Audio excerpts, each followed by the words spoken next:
Ecclesiastes.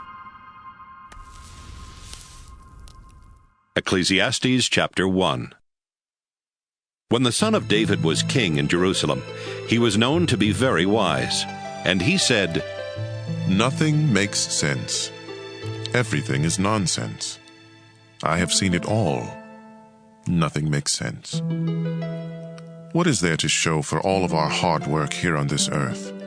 People come and people go, but still the world never changes. The sun comes up, the sun goes down. It hurries right back to where it started from. The wind blows south, the wind blows north. Round and round it blows over and over again. All rivers empty into the sea, but it never spills over. One by one the rivers return to their source. All of life is far more boring than words could ever say. Our eyes and our ears are never satisfied with what we see and hear. Everything that happens has happened before. Nothing is new. Nothing under the sun. Someone might say, here is something new, but it happened before, long before we were born.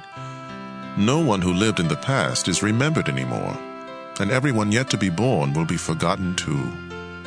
I said these things when I lived in Jerusalem as king of Israel. With all my wisdom, I try to understand everything that happens here on earth. And God has made this so hard for us humans to do. I have seen it all, and everything is just as senseless as chasing the wind. If something is crooked, it can't be made straight.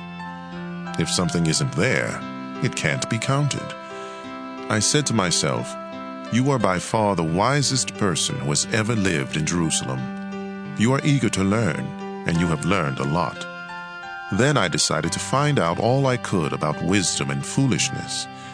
Soon I realized that this too was as senseless as chasing the wind. The more you know, the more you hurt. The more you understand, the more you suffer. Ecclesiastes chapter 2.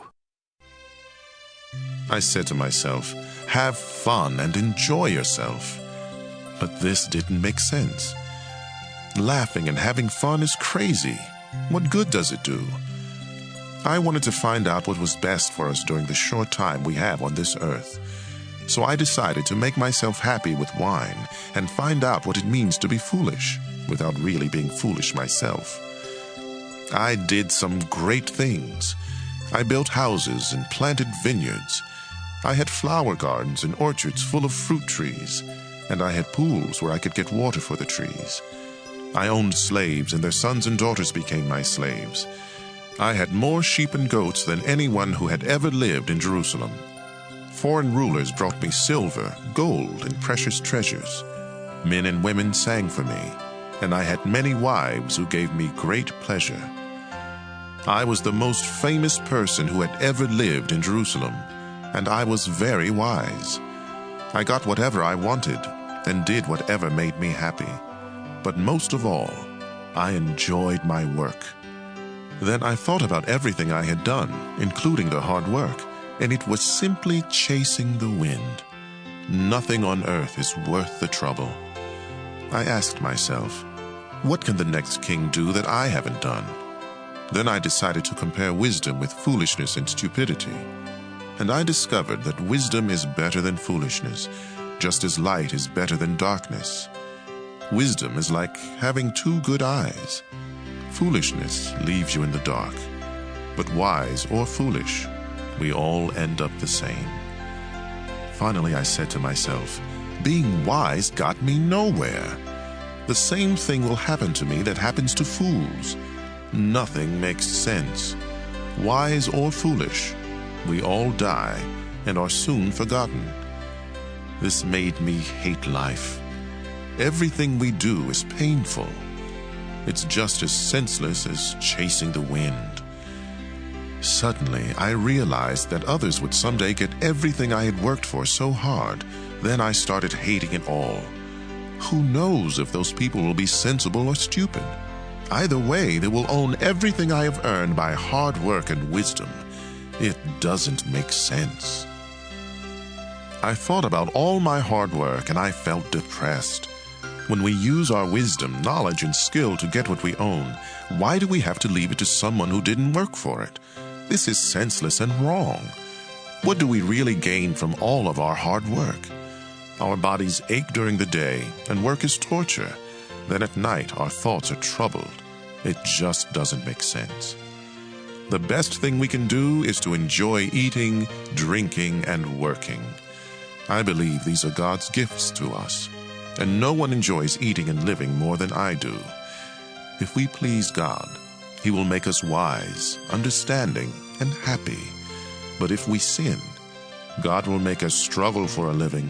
Then He will give all we own to someone who pleases Him. This makes no more sense than chasing the wind. Ecclesiastes chapter 3. Everything on earth has its own time and its own season.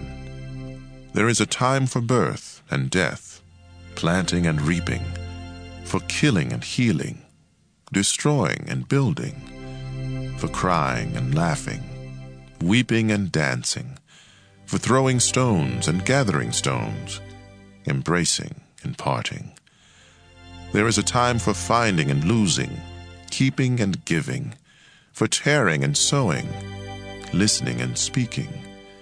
There is also a time for love and hate, for war and peace. What do we gain by all of our hard work? I have seen what difficult things God demands of us. God makes everything happen at the right time, yet none of us can ever fully understand all He has done, and He puts questions in our minds about the past and the future. I know the best thing we can do is to always enjoy life, because God's gift to us is the happiness we get from our food and drink, and from the work we do. Everything God has done will last forever. Nothing He does can ever be changed. God has done all this so that we will worship Him. Everything that happens has happened before, and all that will be has already been. God does everything over and over again. Everywhere on earth, I saw violence and injustice instead of fairness and justice. So I told myself that God has set a time and a place for everything. He will judge everyone, both the wicked and the good. I know that God is testing us to show us that we are merely animals. Like animals, we breathe and die, and we are no better off than they are. It just doesn't make sense. All living creatures go to the same place. We are made from earth, and we return to the earth. Who really knows if our spirits go up and the spirits of the animals go down into the earth? We were meant to enjoy our work, and that's the best thing we can do. We can never know the future. Ecclesiastes chapter 4. I looked again and saw people being mistreated everywhere on earth. They were crying, but no one was there to offer comfort, and those who mistreated them were powerful. I said to myself, the dead are better off than the living. But those who have never been born are better off than anyone else, because they have never seen the terrible things that happen on this earth. Then I realized that we work and do wonderful things just because we are jealous of others. This makes no more sense than chasing the wind. Fools will fold their hands and starve to death. Yet a very little food eaten in peace is better than twice as much earned from overwork and chasing the wind. Once again, I saw that nothing on earth makes sense. For example, some people don't have friends or family, but they are never satisfied with what they own, and they never stop working to get more. They should ask themselves, why am I always working to have more? Who will get what I leave behind? What a senseless and miserable life. You are better off to have a friend than to be all alone, because then you will get more enjoyment out of what you earn. If you fall, your friend can help you up. But if you fall without having a friend nearby, you are really in trouble. If you sleep alone, you won't have anyone to keep you warm on a cold night. Someone might be able to beat up one of you, but not both of you. As the saying goes, a rope made from 3 strands of cord is hard to break. You may be poor and young, but if you are wise, you are better off than a foolish old king who won't listen to advice. Even if you were not born into the royal family and have been a prisoner and poor, you can still be king. I once saw everyone in the world follow a young leader who came to power after the king was gone. His followers could not even be counted, but years from now, no one will praise him. This makes no more sense than chasing the wind. Ecclesiastes chapter 5. Be careful what you do when you enter the house of God. Some fools go there to offer sacrifices, even though they haven't sinned. But it's best just to listen when you go to worship. Don't talk before you think, or make promises to God without thinking them through. God is in heaven, and you are on earth, so don't talk too much. If you keep thinking about something, you will dream about it. If you talk too much, you will say the wrong thing. God doesn't like fools, so don't be slow to keep your promises to God. It's better not to make a promise at all than to make one and not keep it. Don't let your mouth get you in trouble. And don't say to the worship leader, "I didn't mean what I said." God can destroy everything you have worked for, so don't say something that makes God angry. Respect and obey God. Daydreaming leads to a lot of senseless talk. Don't be surprised if the poor of your country are abused and injustice takes the place of justice. After all, the lower officials must do what the higher ones order them to do. And since the king is the highest official, he benefits most from the taxes paid on the land. If you love money and wealth, you will never be satisfied with what you have. This doesn't make sense either. The more you have, the more everyone expects from you. Your money won't do you any good. Others will just spend it for you. If you have to work hard for a living, you can rest well at night, even if you don't have much to eat. But if you are rich, you can't even sleep. I have seen something terribly unfair. People get rich, but it does them no good. Suddenly they lose everything in a bad business deal, then have nothing to leave for their children. They came into this world naked, and when they die, they will be just as naked. They can't take anything with them, and they won't have anything to show for all their work. That's terribly unfair. They leave the world just as they came into it. They gained nothing from running after the wind. Besides all this, they are always gloomy at mealtime, and they are troubled, sick, and bitter. What is the best thing to do in the short life that God has given us? I think we should enjoy eating, drinking, and working hard. This is what God intends for us to do. Suppose you are very rich and able to enjoy everything you own. Then go ahead and enjoy working hard. This is God's gift to you. God will keep you so happy that you won't have time to worry about each day. Ecclesiastes chapter 6. There is something else terribly unfair, and it troubles everyone on earth. God may give you everything you want, money, property, and wealth.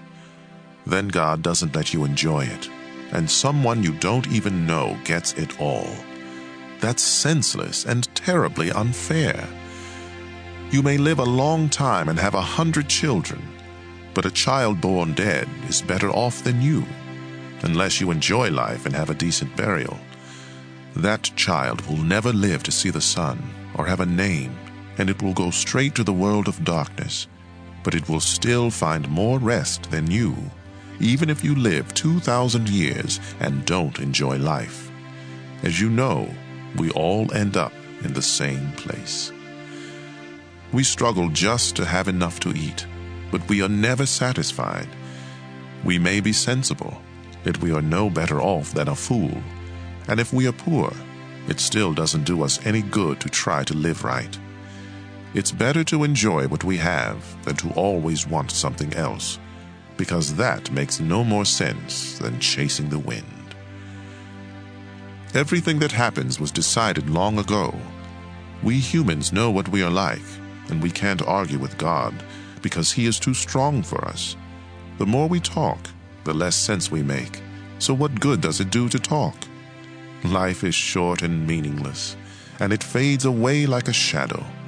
Who knows what is best for us? Who knows what will happen after we are gone? Ecclesiastes chapter 7. A good reputation at the time of death is better than loving care at the time of birth. It's better to go to a funeral than to attend a feast.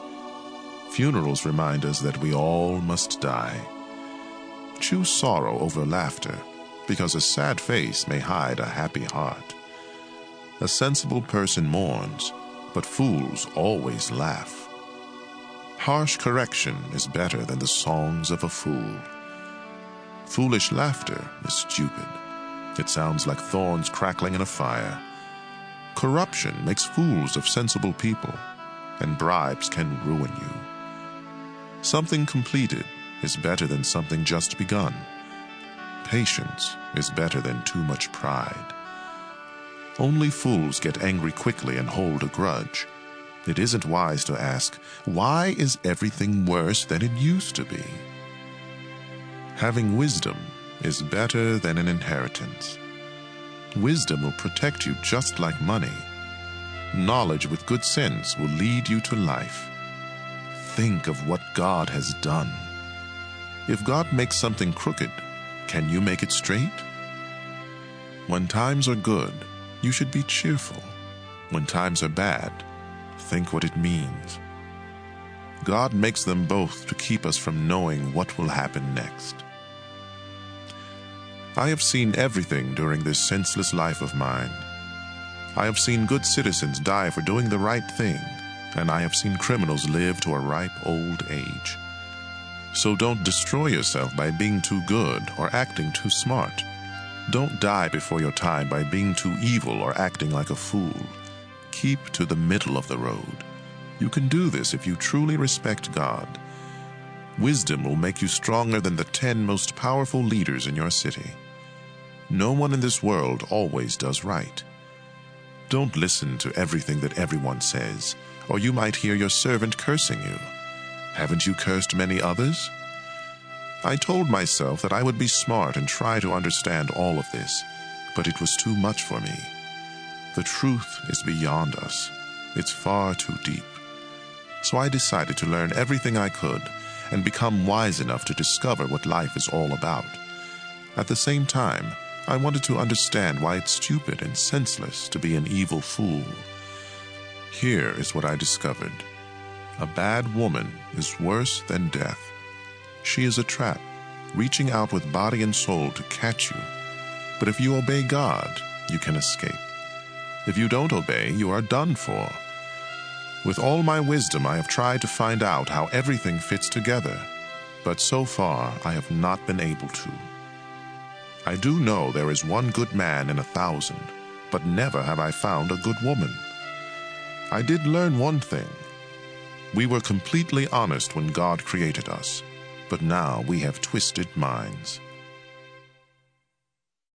Ecclesiastes chapter 8. Who is smart enough to explain everything? Wisdom makes you cheerful and gives you a smile. If you promised God that you would be loyal to the king, I advise you to keep that promise. Don't quickly oppose the king or argue when he has already made up his mind. The king's word is law. No one can ask him, "Why are you doing this?" If you obey the king, you will stay out of trouble. So be smart and learn what to do and when to do it.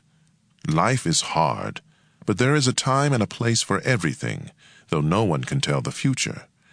We cannot control the wind or determine the day of our death. There is no escape in time of war, and no one can hide behind evil. I noticed all this and thought seriously about what goes on in the world. Why does one person have the power to hurt another? I saw the wicked buried with honor, but God's people had to leave the holy city and were forgotten. None of this makes sense.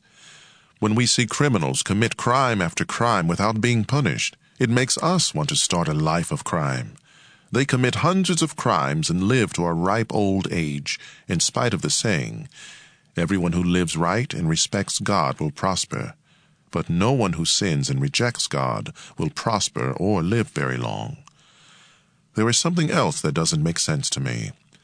Good citizens are treated as criminals, while criminals are honored as though they were good citizens. So I think we should get as much out of life as we possibly can. There is nothing better than to enjoy our food and drink and to have a good time. Then we can make it through this troublesome life that God has given us here on earth. Day and night I went without sleep, trying to understand what goes on in this world. I saw everything God does, and I realized that no one can really understand what happens. We may be very wise, but no matter how much we try or how much we claim to know, we cannot understand it all. Ecclesiastes chapter 9. I thought about these things. Then I understood that God has power over everyone, even those of us who are wise and live right. Anything can happen to any of us, and so we never know if life will be good or bad. But exactly the same thing will finally happen to all of us, whether we live right and respect God or sin and don't respect God. Yes, the same thing will happen if we offer sacrifices to God or if we don't, if we keep our promises or break them. It's terribly unfair for the same thing to happen to each of us. We are mean and foolish while we live, and then we die. As long as we are alive, we still have hope, just as a live dog is better off than a dead lion. We know that we will die, but the dead don't know a thing. Nothing good will happen to them. They are gone and forgotten. Their loves, their hates, and their jealous feelings have all disappeared with them. They will never again take part in anything that happens on this earth. Be happy and enjoy eating and drinking. God decided long ago that this is what you should do. Dress up, comb your hair, and look your best. Life is short, and you love your wife, so enjoy being with her. This is what you are supposed to do as you struggle through life on this earth. Work hard at whatever you do. You will soon go to the world of the dead, where no one works or thinks or reasons or knows anything. Here is something else I have learned. The fastest runners and the greatest heroes don't always win races and battles. Wisdom, intelligence, and skill don't always make you healthy, rich, or popular. We each have our share of bad luck. None of us know when we might fall victim to a sudden disaster and find ourselves like fish in a net or birds in a trap. Once I saw what people really think of wisdom. It happened when a powerful ruler surrounded and attacked a small city where only a few people lived. The enemy army was getting ready to break through the city walls, but the city was saved by the wisdom of a poor person who was soon forgotten. So I decided that wisdom is better than strength. Yet if you are poor, no one pays any attention to you, no matter how smart you are. Words of wisdom spoken softly make much more sense than the shouts of a ruler to a crowd of fools. Wisdom is more powerful than weapons, yet one mistake can destroy all the good you have done. Ecclesiastes chapter 10. A few dead flies in perfume make all of it stink, and a little foolishness outweighs a lot of wisdom. Sensible thoughts lead you to do right. Foolish thoughts lead you to do wrong. Fools show their stupidity by the way they live. It's easy to see they have no sense. Don't give up your job when your boss gets angry. If you stay calm, you'll be forgiven. Some things rulers do are terribly unfair. They honor fools, but dishonor the rich. They let slaves ride on horses, but force slave owners to walk. If you dig a pit, you might fall in. If you break down a wall, a snake might bite you. You could even get hurt by chiseling a stone or chopping a log. If you don't sharpen your axe, it will be harder to use. If you are smart, you'll know what to do. The power to charm a snake does you no good if it bites you anyway. If you talk sensibly, you will have friends. If you talk foolishly, you will destroy yourself. Fools begin with nonsense, and their stupid chatter ends with disaster. They never tire of talking, but none of us really know what the future will bring. Fools wear themselves out. They don't know enough to find their way home. A country is in for trouble when its ruler is childish and its leaders party all day long. But a nation will prosper when its ruler is mature and its leaders don't party too much. Some people are too lazy to fix a leaky roof. Then the house falls in. Eating and drinking make you feel happy, and bribes can buy everything you need. Don't even think about cursing the king. Don't curse the rich, not even in secret. A little bird might hear and tell everything. Ecclesiastes chapter 11. Be generous, and someday you will be rewarded. Share what you have with 7 or 8 others, because you never know when disaster may strike. Rain clouds always bring rain. Trees always stay wherever they fall. If you worry about the weather and don't plant seeds, you won't harvest a crop. No one can explain how a baby breathes before it is born. So how can anyone explain what God does? After all, He created everything. Plant your seeds early in the morning and keep working in the field until dark. Who knows? Your work might pay off, and your seeds might produce. Nothing on earth is more beautiful than the morning sun. Even if you live to a ripe old age, you should try to enjoy each day, because darkness will come and will last a long time. Nothing makes sense. Be cheerful and enjoy life while you are young. Do what you want and find pleasure in what you see. But don't forget that God will judge you for everything you do.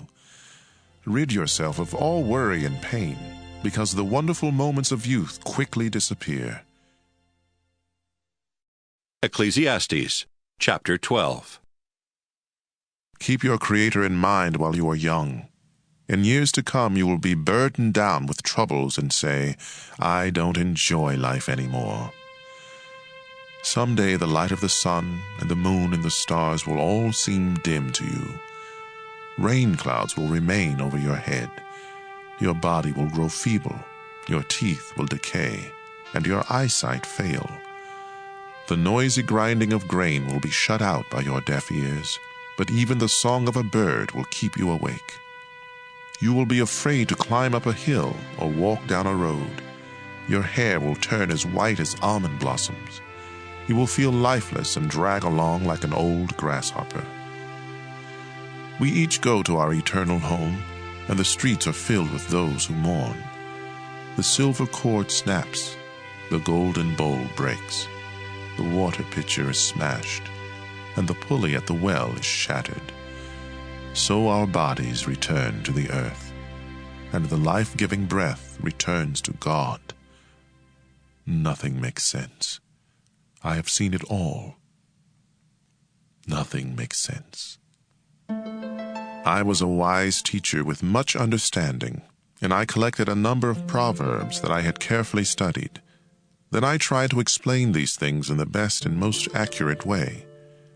Words of wisdom are like the stick a farmer uses to make animals move. These sayings come from God, our only shepherd, and they are like nails that fasten things together. My child, I warn you to stay away from any teachings except these. There is no end to books, and too much study will wear you out. Everything you were taught can be put into a few words. Respect and obey God. This is what life is all about. God will judge everything we do, even what is done in secret, whether good or bad.